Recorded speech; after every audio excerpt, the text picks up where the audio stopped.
da presencial vai ser transmitida... Não vai ser transmitida de forma síncrona. Eu acho que ela é gravada e aí, logo a seguir, ela é colocada à disposição para quem está em casa. Pelo que eu entendi, ela não vai ser transmitida no mesmo momento.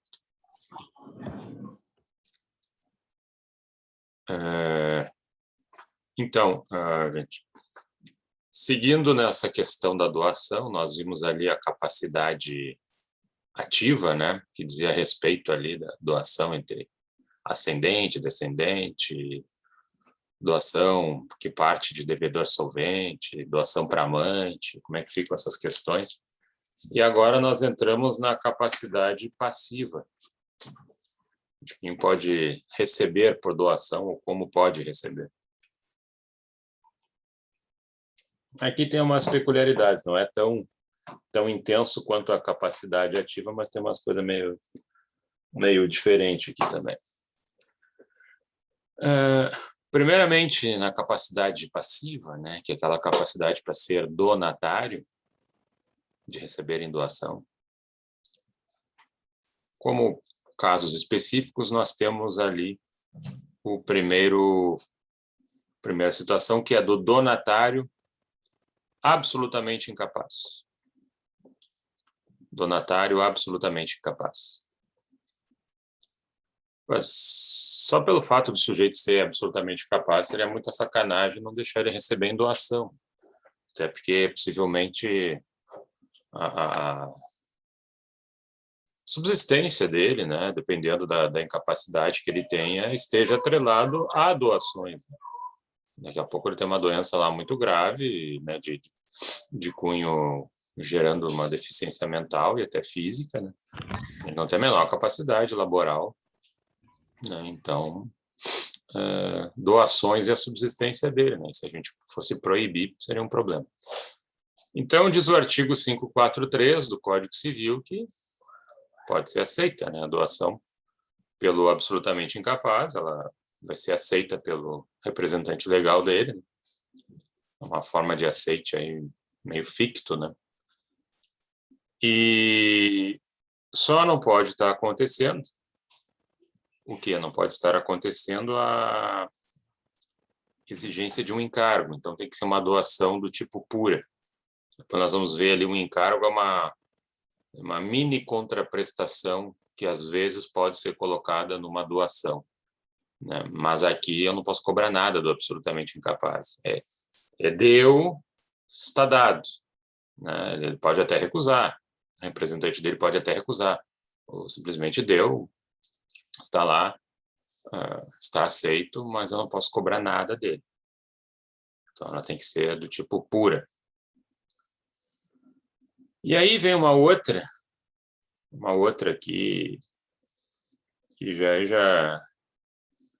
aí já muda um pouco aí a natureza da doação, um pouco, já entra num debate também, quem sabe moral e ético, que é só que isso existe de longa data. É a doação em contemplação de futuro casamento. Isso aqui lembra um pouco o regime dotal que a gente tinha ainda lá no Código Civil de 16, né, que a moça ia casar, então ela ia para o casamento levando um dote, né, que o pai dava, assim. E o marido tinha, então, a administração desse dote, porque essa administração seria voltada, então, para a manutenção da família a partir daqueles bens que ela recebia, para fins de casamento, né? É uma figura meio parecida, assim. Aqui, doação em contemplação de futuro casamento, basicamente, tu quer convencer alguém a casar, né? E tu quer convencer esse alguém com uma doação, um presente. Aí podem acontecer várias coisas no meio disso. Podíamos pegar um cenário aí mais romântico, assim, mais bonito, no sentido de um pai que quer ter netos, e aí o filho namora lá a moça de longa data e tal, e não é bem união estável, não é só namoro. Mas olha, se vocês casarem, se o problema é econômico, está garantido a casa. Está lá esperando para vocês lá um AP lá, bem localizado, todo mobiliado, só que tem que casar. E aí o casal se olha e tal, agora fechou, era o que faltava, né? Então vamos casar. Então o que acontece? Na doação em contemplação de casamento futuro, só leva a se casar. Não adianta, mas eu estou com bem, já tinha recebido antes. Não tem, tu tinha uma posse precária ali, mas não tinha a propriedade. Só adquire se tu casar. Está lá no artigo 546 do Código Civil. Então, aqui existe uma condicionante. Existe uma condição suspensiva, que é o C. Então, assim, só vai ganhar se casar. Casou, ganhou. Pode ser a doação para um só dos membros do casal ou para ambos. Aí é de acordo com o doador. Casou, ganhou. Aí teria que ficar casado para o resto da vida? Se eu fosse exigir esse tipo de estrutura, aí sim seria muito imoral, né? Daqui a pouco acaba o amor entre os dois, e aí, para não perder o bem, eles continuam se esforçando para se manter casados, mesmo que não tenha mais nada em comum entre eles. Aí se perderia toda a ideia, né, desse relacionamento. Então, quer dizer, você casou, viveu, ganhou bem e tal, em algum momento da vida acabou o amor, sei lá, e eles resolvem se divorciar. Ok, pode se divorciar, não há problema. O bem já está ganho. O que não pode é fazer simulação, porque daí já cai em vício social, lá na parte geral. Quer dizer, vamos fingir que nos gostamos, e aí a gente casa, e depois a gente pega e faz um divórcio. Esse tipo de casamento até ele é nulo, né? Nulo, anulável. Né? Então aí já é uma outra história, aí eles estão forjando uma ideia de casamento. Tem que ser casamento sério, se algum dia resolverem se desatar, o bem já foi adquirido. E o negócio aqui é tão sério que tem um artigo ali, o 552, no Código Civil, que diz o seguinte: se esse bem for perdido por evicção, o doador tem que ressarcir. Daqui a pouco você deu lá, eu te dou minha casa lá se tu casar. Vai lá, passa no registro imobiliário. Okay. Aí quando eles chegam lá para ver a tal da casa, tem uma pessoa morando lá. E está morando há anos. Conclusão, ali tem um uso capião. Já era. Aquela casa já nem era mais do doador. E a casa vai ser perdida e eles casaram. Não tem como voltar atrás do casamento para dizer que o casamento não teria acontecido. Agora eles têm direito a se ressarcir com o doador do valor da casa, porque o bem foi perdido por evicção. Nós temos um cidadão aqui em Porto Alegre que ele criou uma certa jurisprudência para isso, uns 5, 6 casos, um deles eu vou trazer. Ele devia ter seus 50 e poucos anos na época, e ele gostava de se relacionar com mulher mais nova. Chegava lá, 25, 30 anos, mantinha um relacionamento, uma espécie de namoro, tá? E daqui a pouco ele se empolgava e dava um carro. Sempre o problema era carro. Ele dava um carro para ela. Ou pelo menos elas estavam ali com um carro. E aí, quando acabava o namoro, ele dizia, não, me devolve. Não, como assim que eu vou devolver? Não, eu dei esse carro aí em contemplação de casamento futuro, mas não teve casamento, então tu nunca ganhou. Tu só tinha posse. Do que eu me lembro, ele nunca conseguiu provar isso. E ele ainda se deu ao trabalho de entrar com umas 4, 5 ações sobre esse mesmo tema, mesma ocorrência, mesmo modus operandi. Aí eu acho que a partir de algum momento ele aprendeu. Né? Ou tu registra isso mesmo como uma doação em contemplação de casamento futuro, ou para de dar presente, porque tuas relações duram muito, muito pouco. Me parece até que tu é uma pessoa meio difícil, assim, né? E aí tu tá perdendo muito dinheiro. Se cada uma que vem tu dá um carro, imaginando que vai comprar amor, não tá conseguindo. E a partir do momento lá ele desistiu. Mas é coragem, né? Se expor, né? Se expor com um processo judicial falando desse problema aí, e sempre tomando na cabeça, né? Sempre perdendo. Amarrado à ideia do contemplação de casamento futuro, existe uma outra figura aqui, que é a doação para futura prole. Também está ali no 546. E a outra aí também que está amarrada a uma condição suspensiva.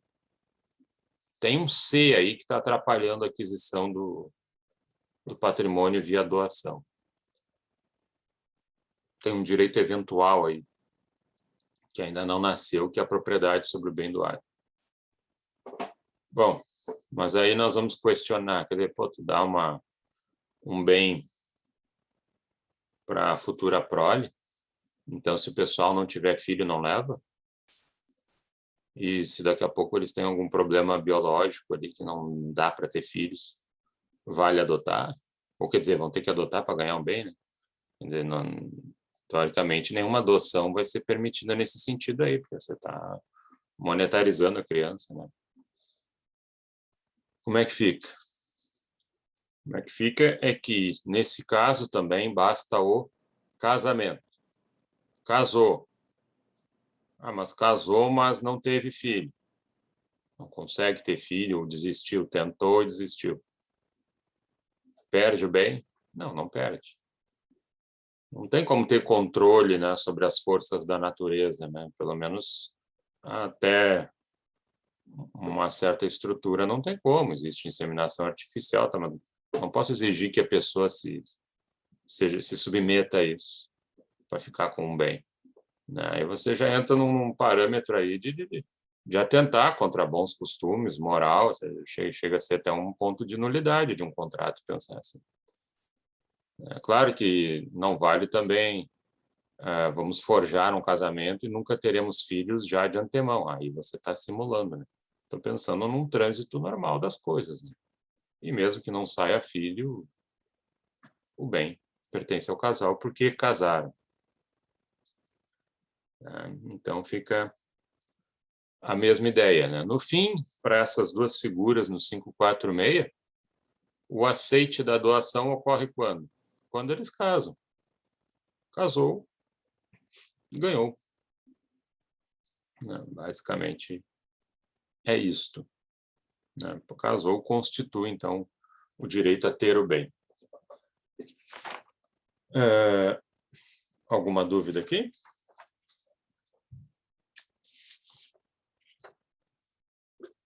Uma outra situação é a questão da doação ao nascituro. Doação ao nascituro.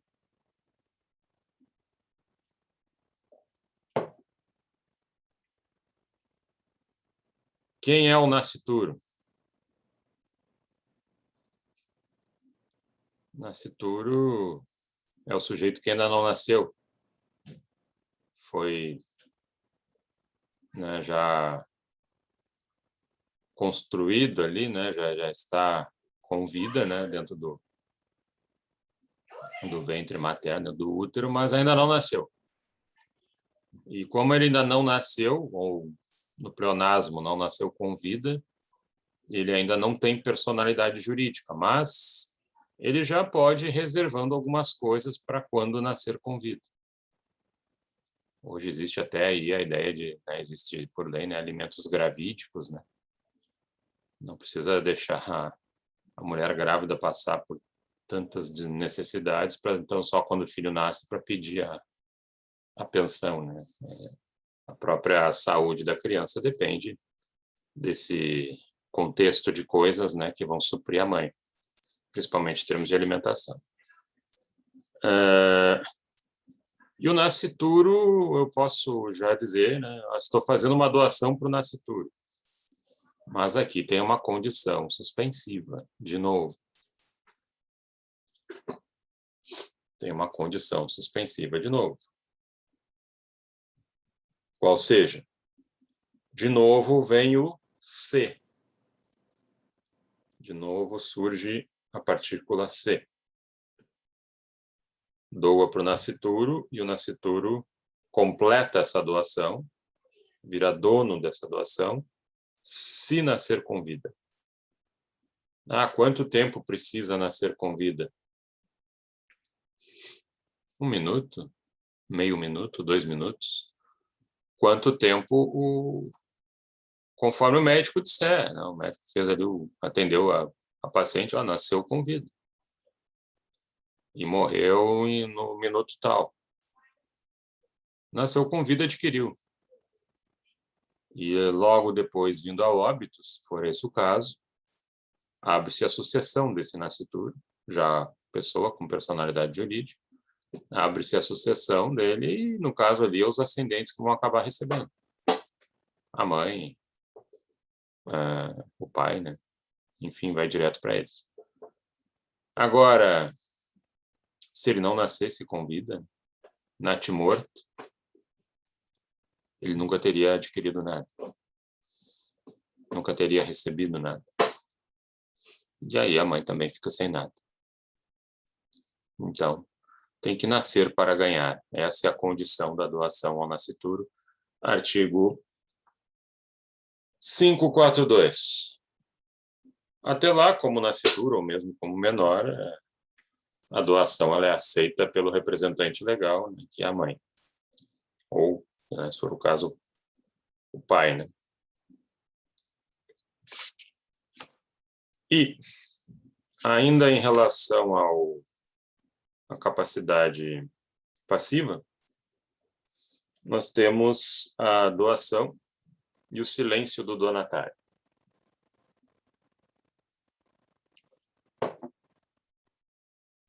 Doação e silêncio do donatário. Dá para adquirir um bem por doação mediante silêncio? Dá. Esse aí é o protótipo do donatário mal educado. Porque o bem educado tu espera pelo menos um obrigado. Aqui tu não ganha nada. Ele nem diz nem sim, nem não. E também não agradece. Mas dependendo ali de como a coisa funcionou, o silêncio dele vai ser entendido como uma aceitação. Então, é uma aceitação presumida. Isso está ali no artigo 539. 539 do Código Civil. Uma aceitação presumida pelo silêncio do donatário. Eu posso, por exemplo, ter dado um prazo para ele. Tu tem até sexta para dizer que tu não quer. E ele não diz nada. Então, presume-se que aceitou. Ou também pelo comportamento dele.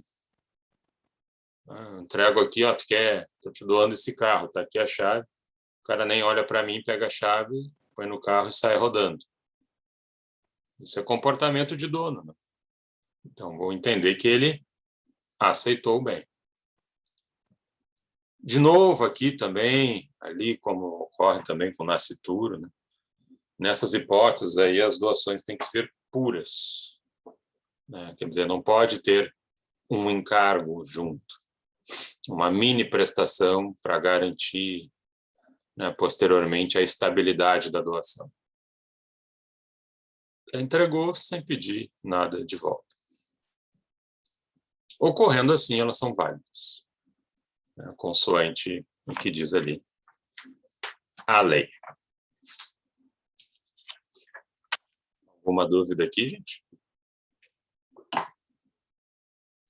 Bom, saindo das capacidades ativas e passivas, nós entramos num outro tópico aqui, que fala de características do contrato de doação.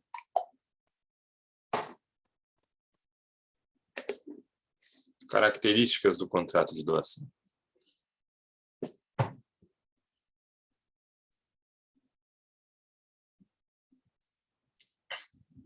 A primeira delas, pela qual a gente começa, é que ele é um contrato gratuito. Um contrato gratuito porque ele só tem um ônus econômico que recai sobre o doador, que é quem perde o patrimônio. Mas é uma perda consciente, por vontade. Então, ele é um contrato gratuito que atrai ônus somente para o doador.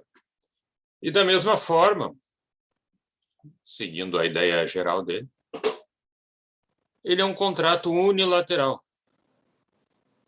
É um contrato unilateral porque só tem uma prestação, que é a prestação do doador, e que é, né, a obrigação, a prestação de dar, né, entregar uma coisa ao donatário.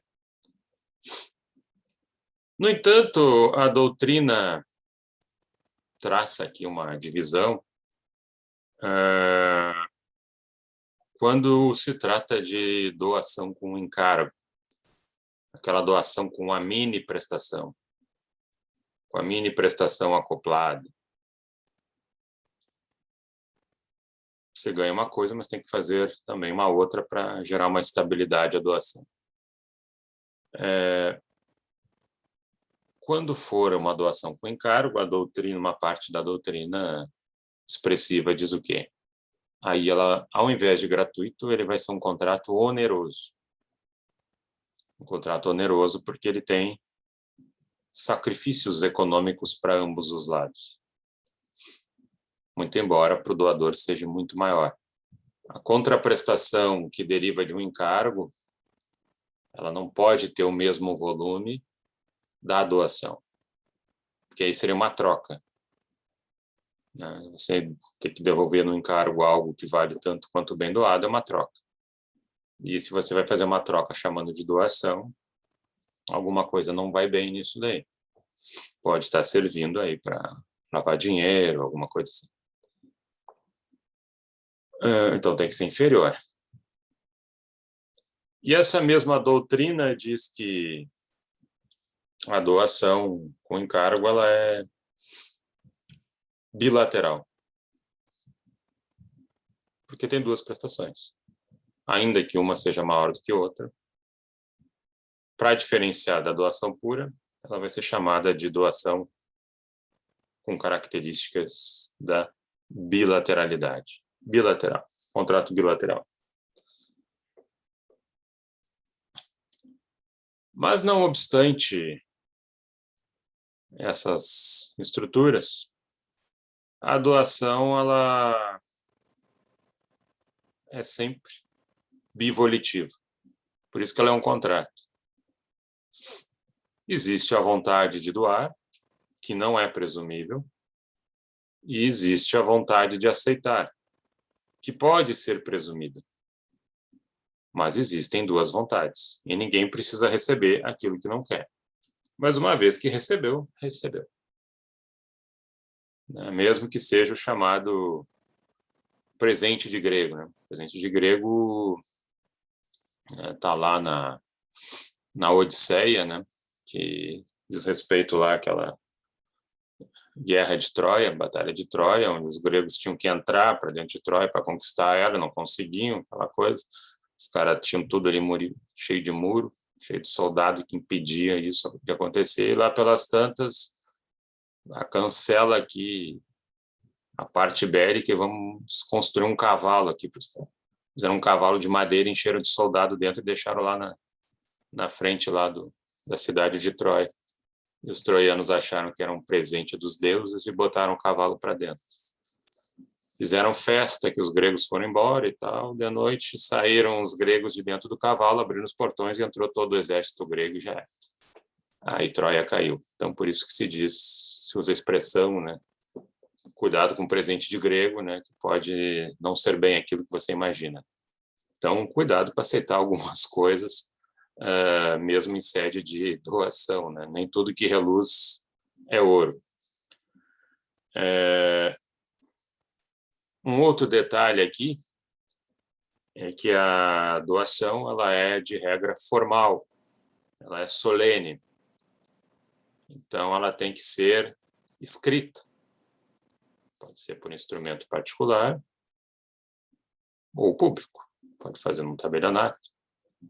Isso é importante, né? Exigir essa escrita, porque já quebra aquela questão da se houve doação ou não, né? Se está escrito e assinado, é doação. O sujeito queria doar. Mas também não dá para burocratizar muito, né? Porque se toda doação, por mais mínima que fosse, tivesse que passar por uma estrutura escrita, né? Aí o pessoal já nem ia doar mais nada, né? Só o saco de fazer a redação do negócio. Aí, para não inviabilizar a vida, né? E o altruísmo, o legislador, no artigo 541, parágrafo único, disse o quê? Para bens de pequeno valor, embora aí o pequeno valor vai do bom senso, né? Para bens móveis de pequeno valor, a doação pode ser verbal. É a chamada doação manual, que é com a mão. Né? Você doa e não precisa de nada para formalizar isso. Você faz a tradição, você doa.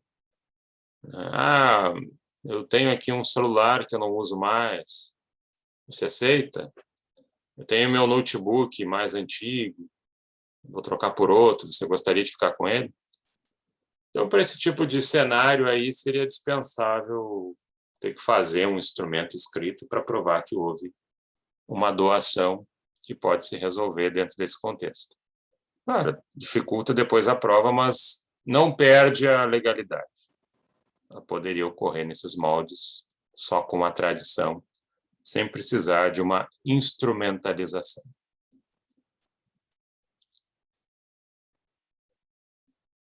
Uma outra característica aqui é que a doação é um ato inter vivos. É um ato inter vivos. Diferentemente lá de um testamento, né, que é feito em vida, mas com efeitos causa-mortes. Testamento é para outra vida.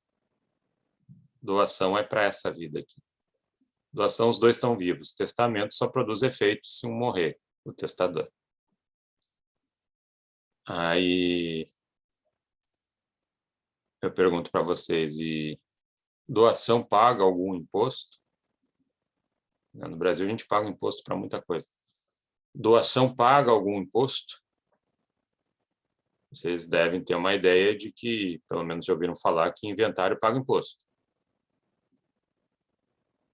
Quando a pessoa morre, se for fazer lá em tabelionato, tem um custo do tabelionato, e né, daqui a pouco está pagando lá uma guia de um imposto estadual. Alguém sabe o nome desse imposto? Alguém quer arriscar? TCMD, né? Ah? ITCMD? Isso aí. Falou o colega, o TCMD, que a gente às vezes abrevia e fala de ITCD. Imposto de transmissão, causa-mortes e doação. Quer dizer, você paga um imposto para transferir patrimônio para a título de herança, quando você tem um inventário. Mas só o que for herança. Né? Daqui a pouco, né, se quem vai receber recebe uma parte que não é herança, não paga nada. Né? Você tem um inventário, né, automaticamente, ele pensando num padrão normal de casamento, você divide o patrimônio ao meio. Metade pertence ao cônjuge vivo. Ele não tem que pagar imposto sobre isso, porque já era dele. Eu estou só dividindo o patrimônio. Você não paga impostos sobre aquilo que já é seu. Se ele ganhar alguma coisa lá nos outros 50% do patrimônio do casal, que era parte do falecido, aí a gente começa a pensar no ITCD. E esse ITCD ele começa a incidir a partir de R$50 mil, aqui no Rio Grande do Sul, se eu não estou enganado. Então, assim, se você vai fazer uma transmissão de bens no inventário com valor total abaixo de R$ 50.000, você não vai pagar imposto. Acima, você paga. E dependendo, né, mudando do valor, tem lá uma evolução, né, do percentual, ele vai aumentando, vai de 3 para 4, para 5, até 6%. Sobre o montante que está sendo transmitido por herança. Aí o sujeito pensa, mas se na herança eu vou pagar imposto, lá no inventário, então já vou doar, porque daí eu não pago imposto. Não, o Estado não ia abrir mão dessa vantagem, né?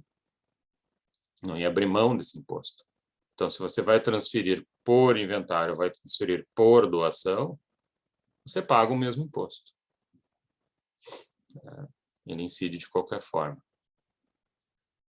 Que, por mais que a gente fique brabo, porque é mais um imposto, na verdade é um imposto de alíquota baixíssima, né? 3, 4%. Esse tipo de imposto, na verdade, ele acaba estimulando que um histórico, né? Uma cultura brasileira patrimonialista, no sentido da transmissão do patrimônio em famílias, né? Você não recoloca aquele patrimônio no mercado, ele fica passando de família em família, porque o imposto que incide sobre ele é muito baixo, né? Se você pegar ali Japão, acho que a partir de uma certa geração, tu já nem ganha mais. Tu já nem ganha mais patrimônio, ele fica para o Estado.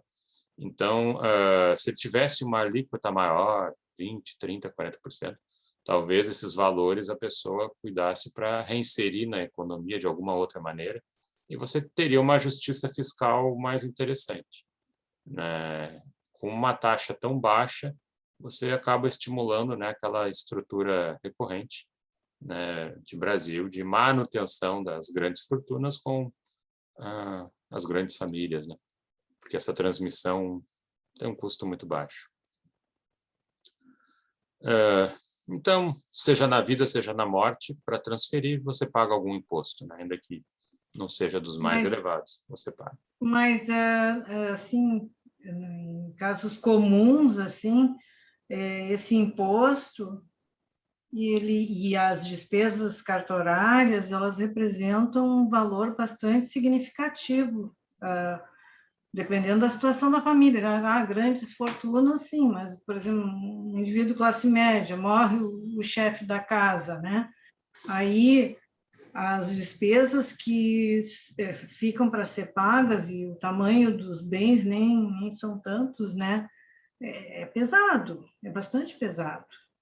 Não é uma coisa, claro, todo mundo diz assim, depende. Não, se tu mora numa casa razoável, né? Tem, vamos dizer, 3 filhos,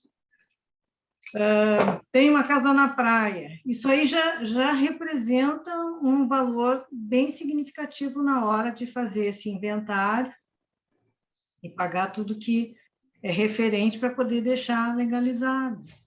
Então, eu não sei. Eu, sinceramente, não sei como é que acontece na vida das outras pessoas, mas o que eu conheço, né, de essa questão de inventário, pagamento de taxa, imposto de transmissão, né, isso aí é bem doloroso na hora em que as finanças da família ficam completamente, né, desequilibradas, porque morre um e existe toda uma readaptação, né, da vida financeira familiar. Então... É que tem o IR também sobre o ganho de capital, né? Isso também, acho que às vezes é pesado, né? O que acontece, em primeiro lugar, é que morrer sai caro. Pois é, né? O fato de só morrer sai caro. Você tem que pagar o velório, você tem que pagar o caixão, tem que pagar toda aquela estrutura. Por isso que hoje até existe planos funerários. E depois da morte continua sendo caro. Se você vai ser, né, vai ser enterrado lá num cemitério e tal, você tem que pagar uma mensalidade, tem que comprar lá, alugar lá o espaço e tal.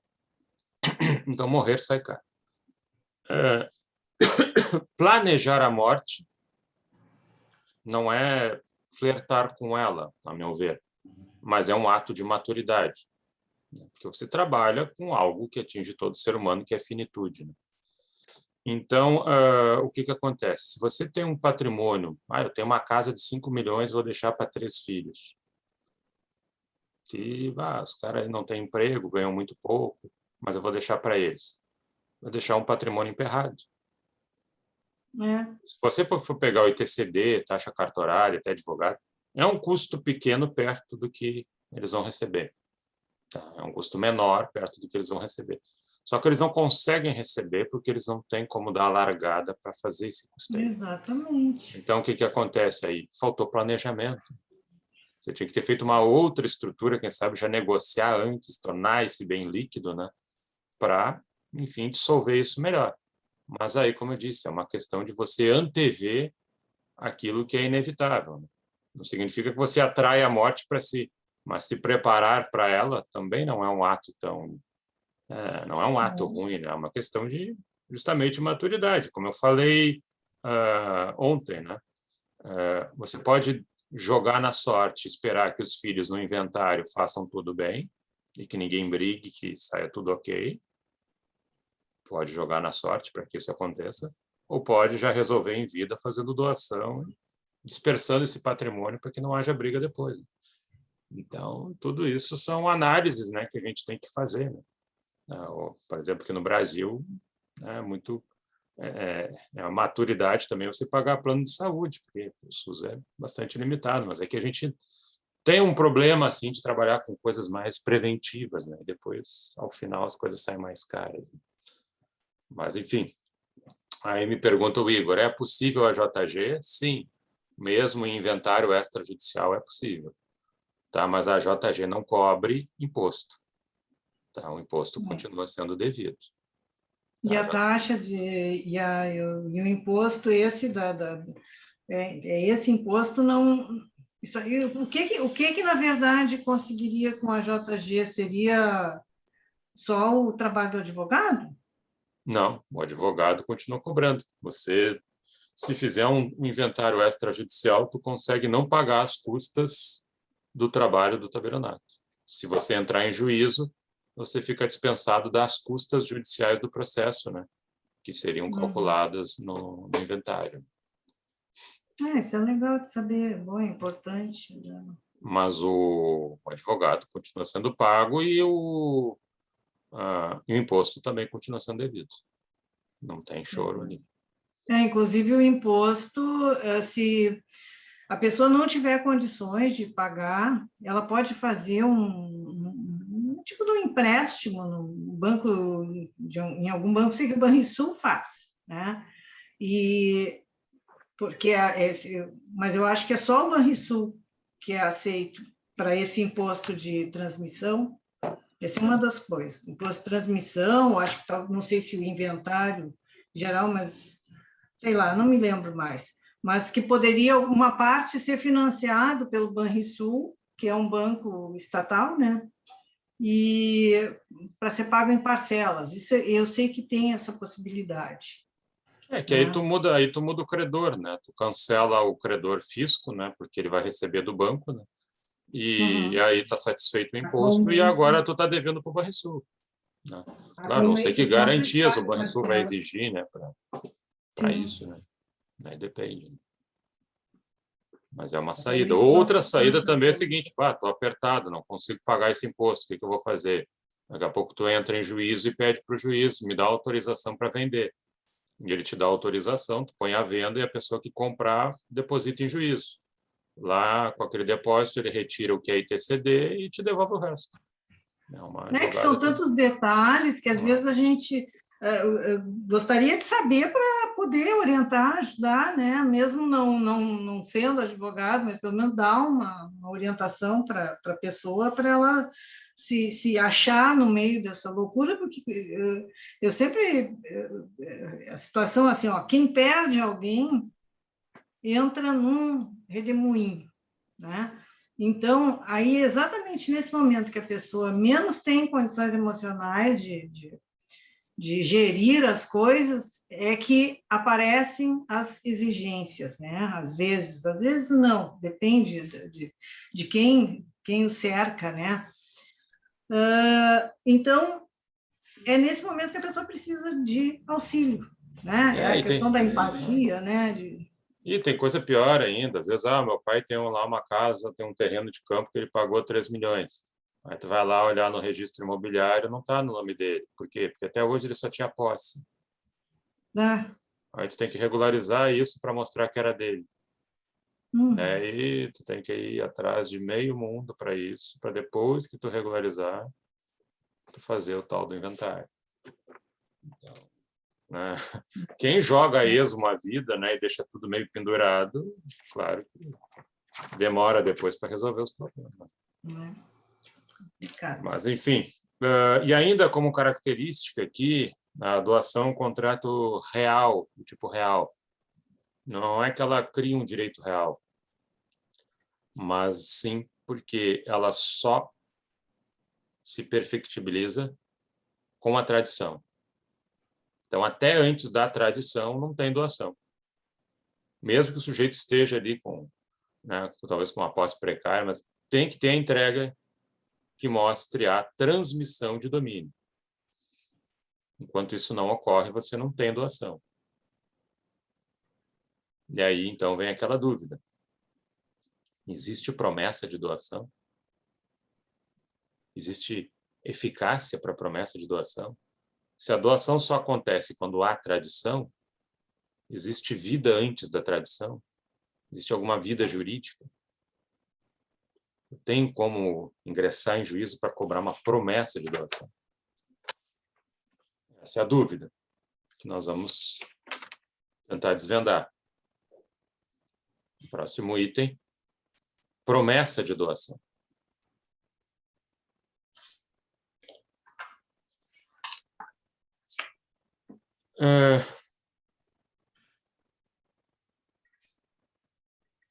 A primeira ideia, como regra geral, é que ninguém pode ser obrigado a doar, mesmo que tenha prometido. Não posso obrigar alguém a fazer um ato de liberalidade.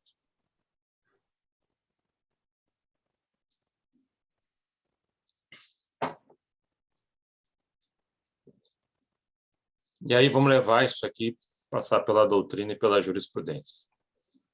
Representando a doutrina, Caio Mário da Silva Pereira, um dos maiores juscivilistas do Brasil, Caio Mário da Silva Pereira. Ele tem duas visões. A primeira, é inexigível a promessa de doação pura.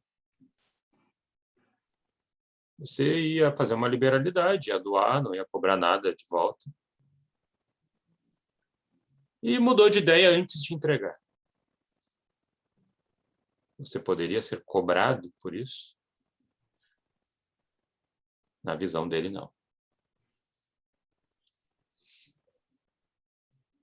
Segundo a opinião dele,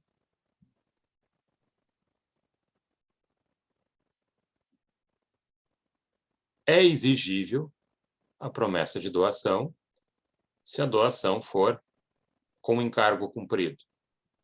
Então, o nosso donatário foi lá, se antecipou e cumpriu um encargo antes de ganhar o bem. Para já impedir que o outro mudasse de ideia. Porque se mudar de ideia, com amparo aqui nessa opinião de doutrina, ele teria direito a executar essa promessa de doação. E exigir o bem. Claro que aqui ainda surge uma terceira hipótese, que é o sujeito dizer, vou te dar meu carro, tá certo, mês que vem te dou meu carro. Aí o sujeito faz um puxadinho ali, ou constrói uma garagem do lado da casa dele para receber o tal do carro. E aí eu mudo de ideia e não dou o carro. Pode ser que ele não tenha força lá de me cobrar o carro. Mas aí começa a gente pensar em cima da responsabilidade pré-contratual, culpa em contraendo, que vocês viram no semestre passado, não induzir ao erro, né? Frustração de expectativas, boa-fé, objetivo. Então, se você não ia doar, não induzisse o outro a ter gastos inúteis, né? Então, pelo menos aquilo ali que ele gastou, você paga a título de indenização, mesmo que não entregue o carro.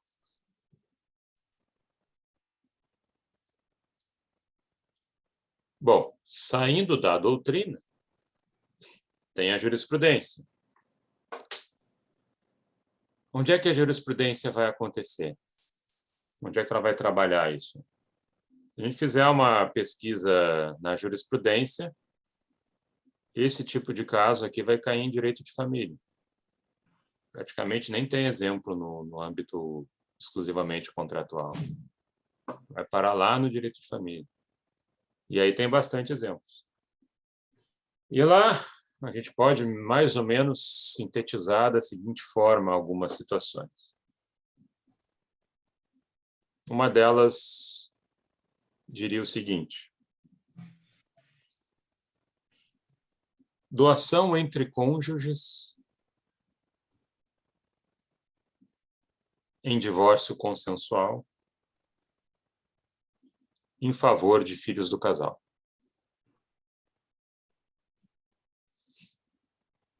Doação ajustada entre cônjuges, celebrada em divórcio consensual em favor dos filhos do casal.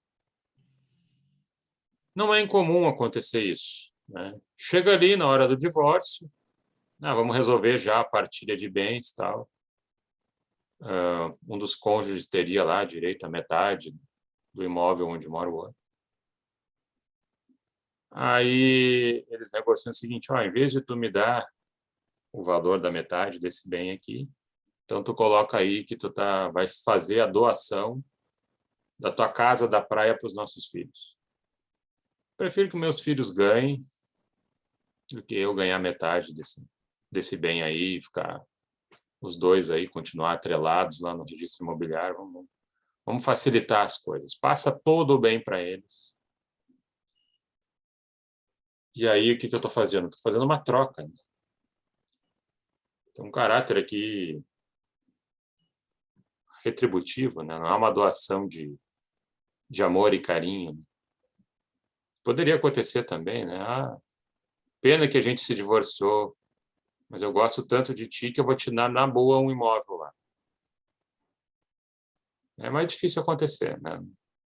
O divórcio está mais para um ambiente aí bélico do que de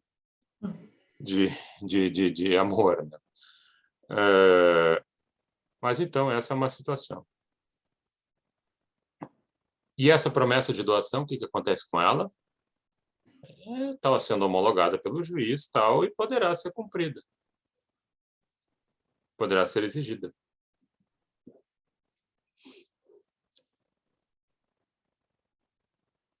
Poderá ser exigida. Executada.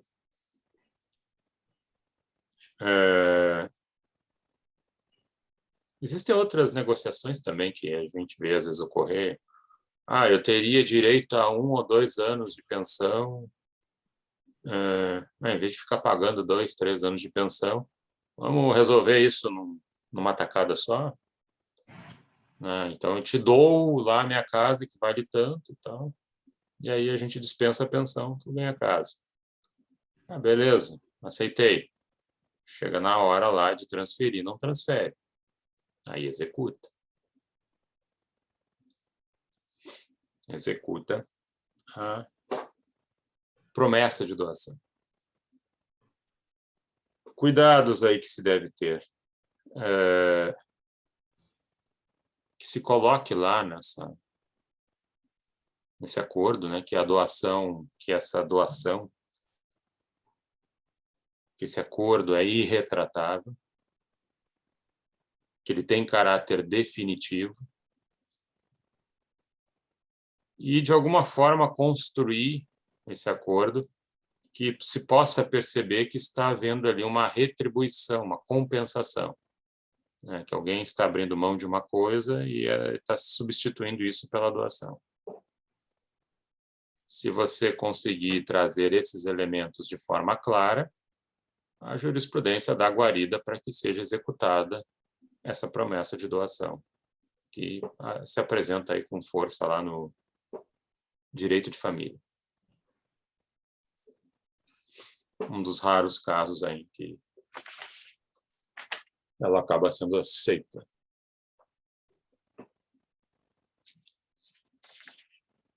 Ok aqui?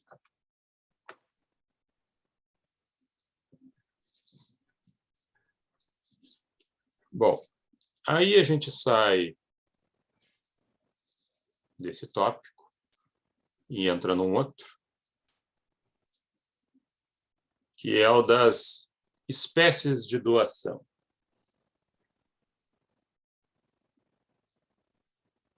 Espécies de doação.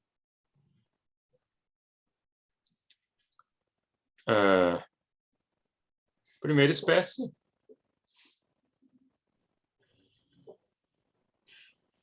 é a doação pura, chamada de simples, típica. A liberalidade pura é o entregar sem pedir nada em retorno. Por altruísmo mesmo, sem ter nem desejos indiretos. Mas, além desta daí, contrapõe-se a ela um outro tipo, uma outra espécie, que é a chamada doação modal, ou doação onerosa, que é aquela que tem um encargo. Olhando ali o artigo 136 do Código Civil, ali está dito que o encargo não suspende a aquisição do direito. Então, o encargo, ele não vem apresentado com a partícula C. Só vai ganhar isso se fizer aquilo. Encargo é uma contraprestação, entre aspas, menor, de quem recebe uma doação. Só que ao receber a doação, mesmo que ainda o encargo não esteja sendo realizado, o bem já é do donatário. Ah, mas tem um encargo pendente ali. Bom, o que pode acontecer é que esse encargo pode ser cobrado, pode ser executado, ou pode dar margem até para uma revogação de doação. Mas a doação aconteceu. Não era uma condição suspensiva, né? Ah, você vai ganhar se fizer aquilo. Isto não é encargo. E o artigo 553 do Código Civil diz o seguinte: o encargo ele pode ser em benefício do doador. Ah, vou te dar 5 milhões, mas eu quero que, enfim, tu pinte um quadro para mim. Vou te dar um dinheiro X, mas eu quero que tu construa uma casa lá para um amigo meu. Ou vou te dar 10 milhões, mas eu quero que tu construa uma praça lá num bairro tal. Sempre representando menos, né, do que foi dado. Então, pode ser tanto para doador, para terceiro, quanto para o interesse geral. Esses podem ser os focos do encargo. Ok aqui? Bom, aí existe uma outra espécie, que a gente não viu ainda, que é a doação remuneratória. Doação remuneratória. Artigo 540 do Código Civil. Artigo 540 do Código Civil. Ela tem um caráter retributivo por algo que alguém me fez, mas não cobrou. Se você passa mal na rua, um médico lhe atende, lhe ajuda, ele tinha o dever de agir, sim, tá, comissão de socorro, ok. Mas não significa que ele tem que agir de graça. Agir para evitar a omissão de socorro não significa que você tem que agir de graça. Você vai lá, acude a pessoa, tira ela do estado de risco, mas depois, se quiser, manda conta. Porque ele estudou, ele trabalhou, está ali para oferecer um serviço, ele está disponível, mas ele não é altruísta, necessariamente. Então, ele poderia cobrar por aquilo ali, pelo tempo dele. Acredito que a maioria não faça. Mas aí eu, por dever moral, né, penso, pô, o cara podia ter me cobrado, o cara só me salvou a vida, tá? Podia ter me cobrado.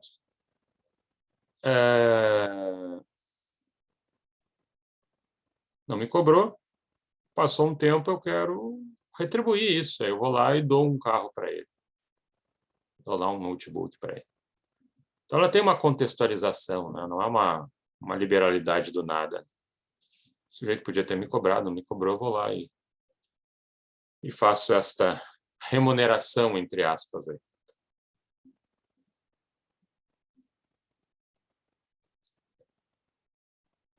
Mas pode ser interessante até para fraude fiscal, né? Daqui a pouco, o fisco que fique de olho, né? Daqui a pouco o sujeito, ao invés de chamar contraprestação, chama de doação, que é para não incidir imposto de renda. Tem que ficar de olho no tipo de operação aí que está sendo feita. Dentro dessa do 540, existe também a doação contemplativa ou meritória. Essa não tem um condão de retribuição direta, né, por algo recebido, mas é algo que se faz aí por motivo de admiração, de amizade, né, por tudo que você representou na minha vida, eu vou te dar um carro. Ok? Depois a gente vai ver que esses nomes aí podem ter uma consequência jurídica, dependendo de como a gente chama elas. Tem outras aqui que eu só vou listar, mas eu não vou explicar de novo porque a gente já falou, mas só para deixar aqui dentro dessa estrutura de espécies. Tem também, que eu já falei, que é a doação ao nascituro, artigo 542.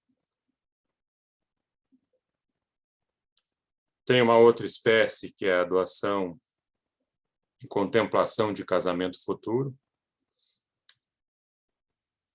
ou para a prole futura, está lá no artigo 546 do Código Civil.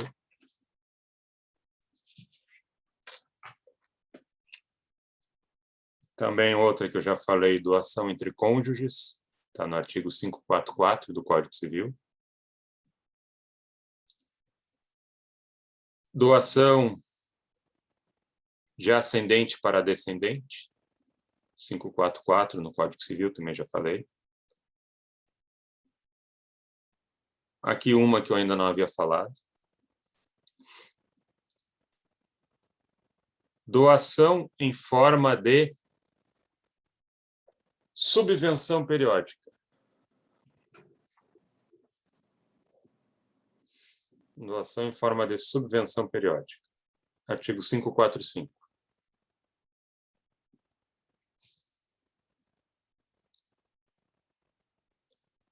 Não é um dever legal, mas parece como se fosse uma pensão. Mas ela é doação. O sujeito lá, todo mês, ele vai lá e deposita na conta de um filho R$1.000.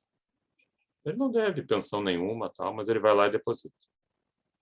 Isso é importante demarcar, por quê? Porque depois, lá quando abrir o inventário dele, os filhos podem ir atrás e dizer, faz 5 anos que ele te dá R$1.000 por mês. Então, durante esses 5 anos, no mínimo, tu ganhou R$60.000. Então, esse já é o teu crédito na colação. Isso aqui tu vai receber a menos agora, na hora do inventário, porque era uma doação. Era um adiantamento de legítima que foi sendo parcelado, né, ao longo dos anos, numa subvenção periódica.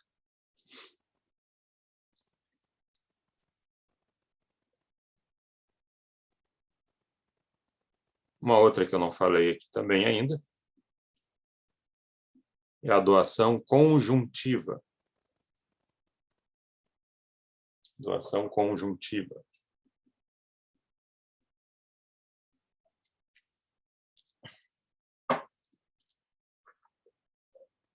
Artigo 551 do Código Civil.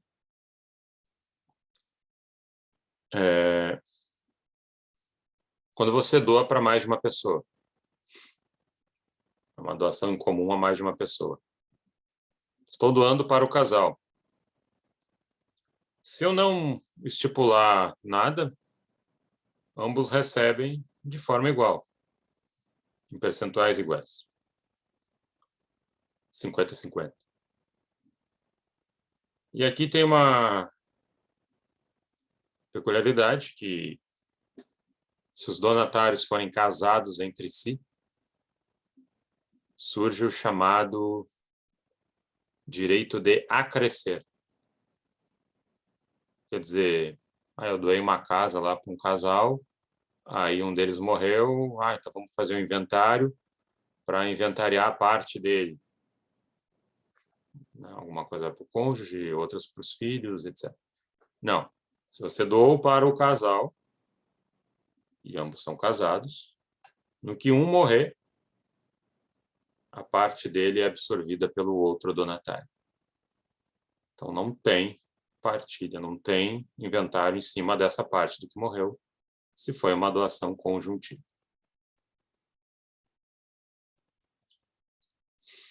Como é que fica nesse caso em relação à união estável? Se eu dou para duas pessoas que mantêm união estável e uma delas morre, também se aplica o artigo ou só funciona no casamento? Aí nós vamos ter que brigar pelo reconhecimento da igualdade da união estável, que eu acho que o STF já, basicamente, acho que já eliminou, né, as barreiras em relação a isso, talvez uma outra situação pontual, né? Até porque não haveria de ser, né, punir a união estável. Tudo bem que ela comece com menos formalidade, termine com menos formalidade, mas a representação é a mesma, né? Aquele afeto, o amor, construir uma vida em comum. Por que tem que ficar num degrau menor? O casamento também tem custos, né? E a ideia é equivalência, né? Então, acho que gradativamente aí até o STF andou se pronunciando pela inconstitucionalidade de alguns artigos do Código Civil que até diminuíam o status da união estável na parte sucessória, principalmente. E eu acho que não haveria esse problema de se pensar nessa linha aqui, fazer uma interpretação pela isonomia, né, da união estável e garantir o mesmo direito. Interessante isso, porque eu não sei como é que vai funcionar isso na prática, no registro de imóveis em si, mas é bem interessante. A primeira vez que eu me deparei com isso, eu digo, como assim? Reverte para o cônjuge sobrevivente, e é só uma verbação que faz em relação ao imóvel no registro de imóveis, por exemplo. Não tem nem imposto, né? Talvez, exatamente, não tem nem imposto. Talvez ali o tabelião, o registrador, vai suscitar uma dúvida, né, para o juiz. Como é que eu faço? E aí, claro, uma MP se manifesta também para ver se... Não, união estável é a mesma coisa, toca ficha ou não. Não é a mesma coisa e pronto, aí virou briga judicial, vamos pelo menos, vamos longe. STJ, etc. Eu não vejo motivo para que também discriminar a união estável, né? Mas não digo que tudo seja funcionando no automático. Sim. Temos que caminhar talvez um pouco para que comece a funcionar no automático, né? Mas, por enquanto, é só... O melhor mesmo era uma emenda constitucional botando uma frase: a união estável é totalmente igual no casamento em tudo. Pronto, tá bom. Deu. Sim. Encerrou a celhão. Mas, enquanto não acontece, né, vamos para a jurisprudência. Sim. Obrigada, professor. De nada. Uma outra aqui que eu já falei, não vou também estar repetindo para vocês, para não cansá-los, é a inoficiosa, né, que está lá no artigo 549 do Código Civil. Uma outra espécie aqui que eu falei também é a doação de todos os bens, artigo 548 do Código Civil. Também falei de uma outra espécie, que é a doação manual, artigo 541 do Código Civil, parágrafo único, que é aquela que é verbal. Tem uma outra aqui que eu não falei, que é a doação com cláusula de retorno ou reversão. Aí tem que botar lá no contrato de doação essa cláusula aí. Cláusula de retorno ou reversão, artigo 547 do Código Civil.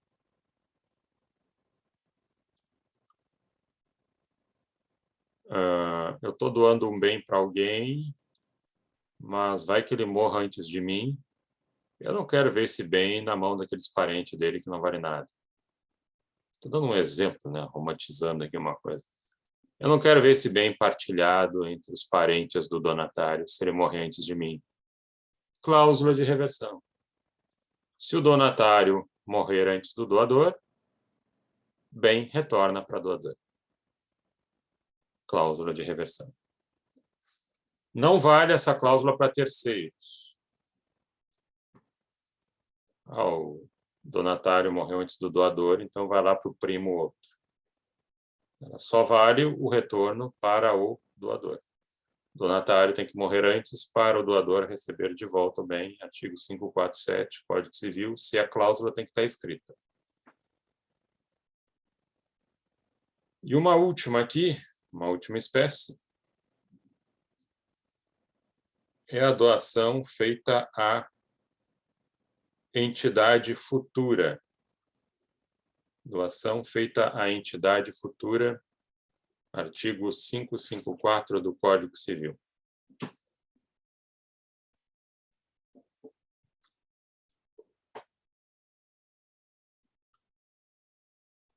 Você doa um patrimônio para uma instituição que estão querendo criar, né? E a marcação da existência dela depende lá do registro, né?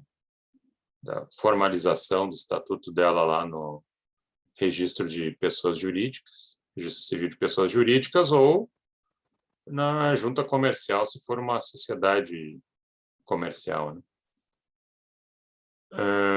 Se em 2 anos, a partir da doação, se em 2 anos não tiver constituída essa entidade futura, decai o direito a essa doação, e o bem retorna ao doador. Então, tem 2 anos para regularizar essa entidade futura, fazê-la nascer, constituir ela, sob pena de o bem retornar ao doador.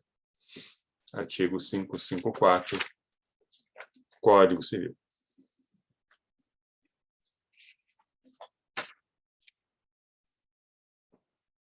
Ok aqui?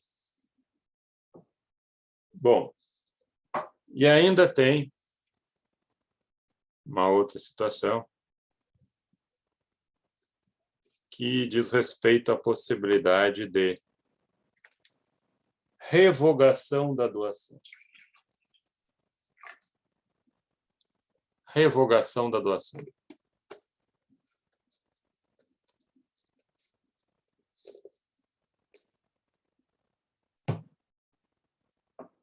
Artigo 555, Código Civil.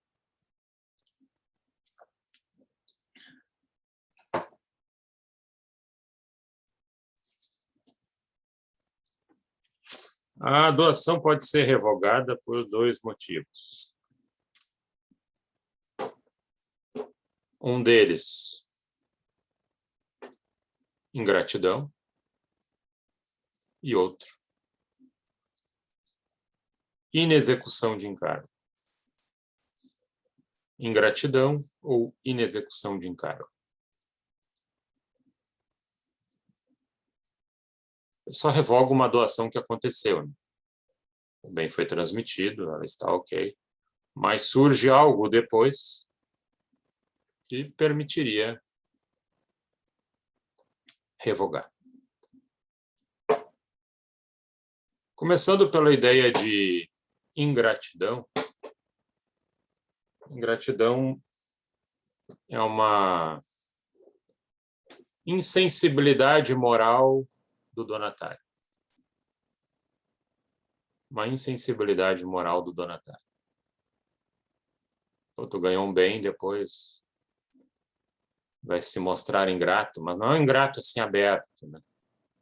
Que eu ficasse na mão do doador pro resto da minha vida, bastando ele dizer que eu fui ingrato.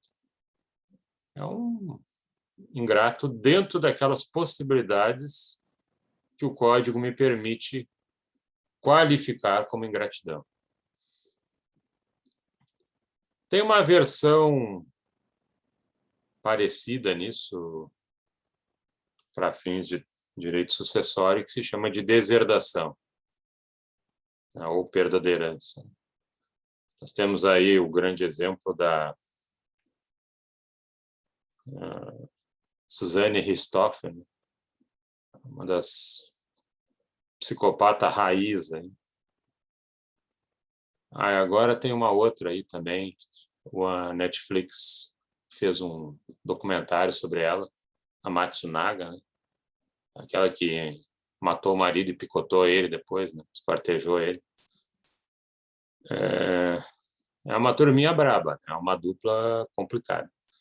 E a Suzanne Richthofen, a família, em nome do irmão dela, entraram em juízo e tiraram ela da herança, porque, afinal de contas, ela orquestrou o homicídio dos pais de uma forma bem violenta, inclusive.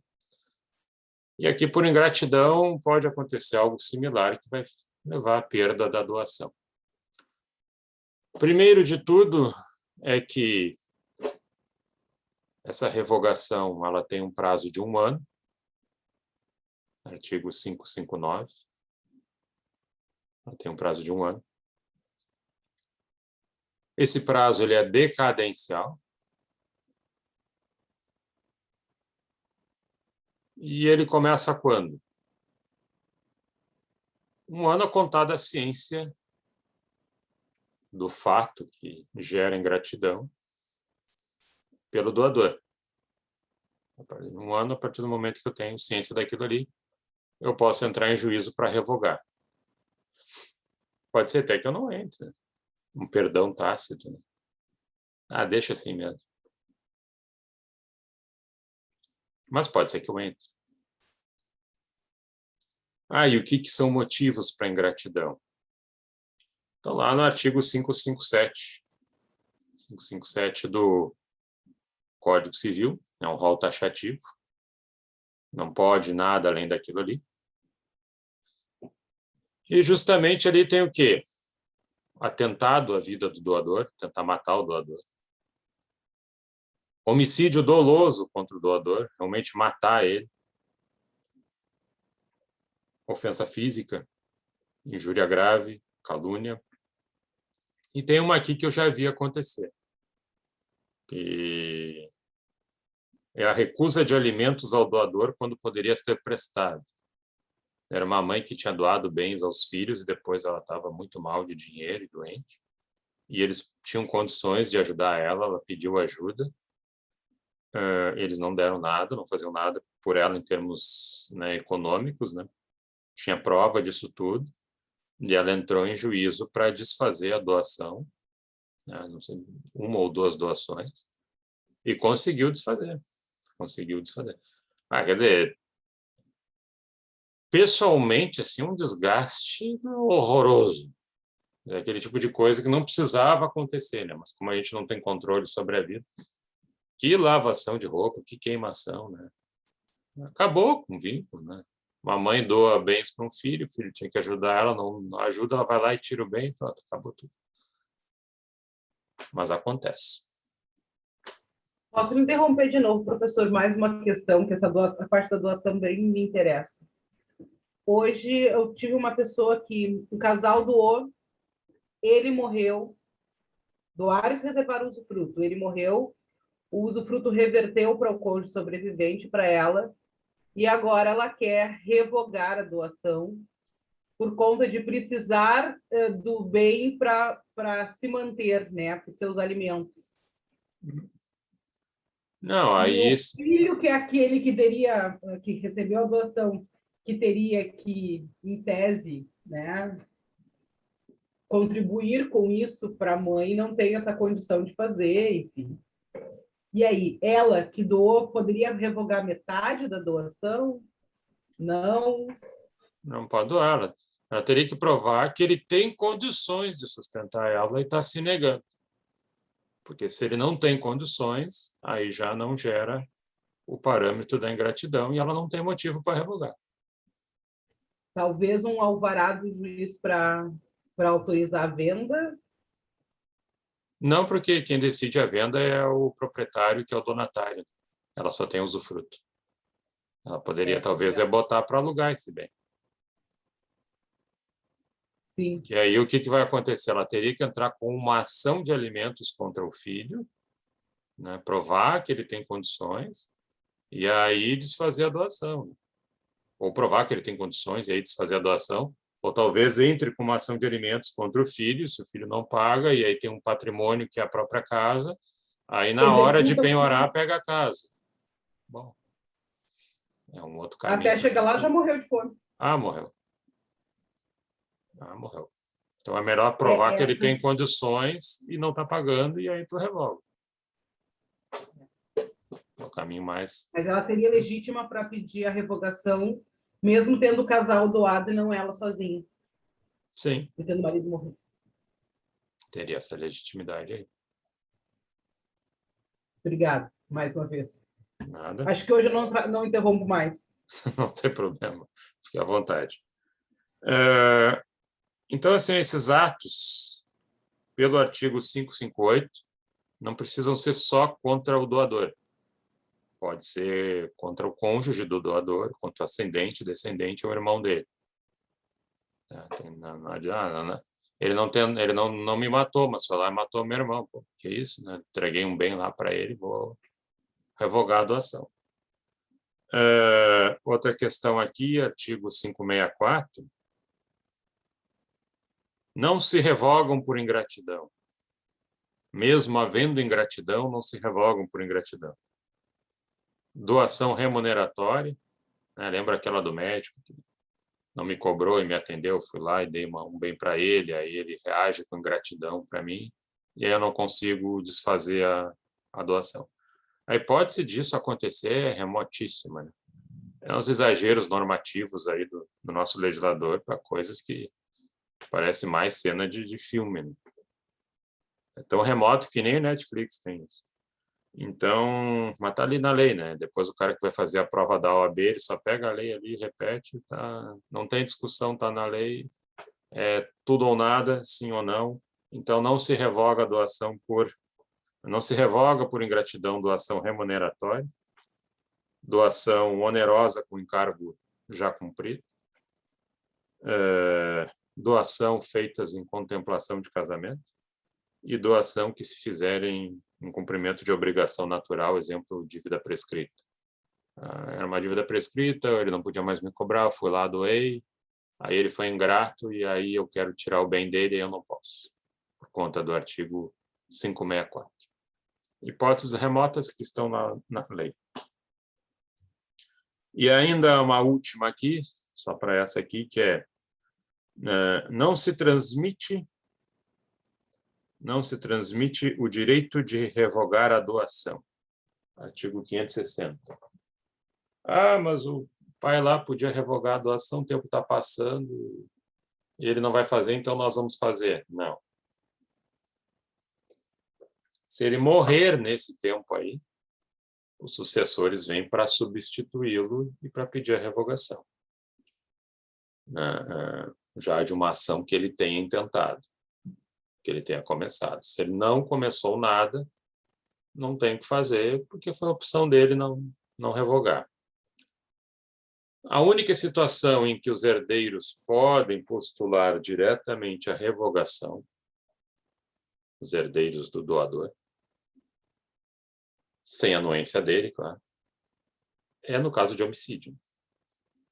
O donatário vai lá e mata o doador, nem deu tempo do cara pensar nada. Então, aí, os herdeiros poderiam entrar com ação para desfazer por ingratidão a doação. Salvo se ele renunciasse. Mesmo ele tentando me matar e eu vou morrer, eu já vou deixar aqui um termo dizendo que eu renuncio ao direito de revogar a doação. Pronto, aí ninguém faz nada mesmo. A hipótese disso acontecer, nossa, mãe, é uma coisa meio bíblica isso aqui. Mas tudo bem, está na lei. Eles acharam melhor legislar isso do que o comércio eletrônico. Tudo bem, é assim que a gente joga. A última eu vou deixar para a aula que vem, que é rapidinho também a consideração, que é por inexecução de encargo. E eu pergunto para vocês se alguém tem alguma dúvida do que eu falei hoje aqui, do que foi falado. Alguém ficou com dúvida? Não. Então, se não tem dúvidas hoje, tragam semana que vem. E nos reencontramos na terça-feira. Uma boa. Só uma perguntinha. Valeu, boa noite, Tem professor. algum material no Moodle? No Moodle eu estou botando, por enquanto, as gravações, porque a doação eu não tenho slides, mas eu tenho outros contratos que eu tenho bastante slides, né? E na medida ali eu vou dando aula em cima deles e vou largando lá também. Então tá. Obrigado. Tá? Nada. Boa noite, professor. Obrigada. Boa noite, de nada. Até semana que vem. Um abraço a Até todos. semana que vem.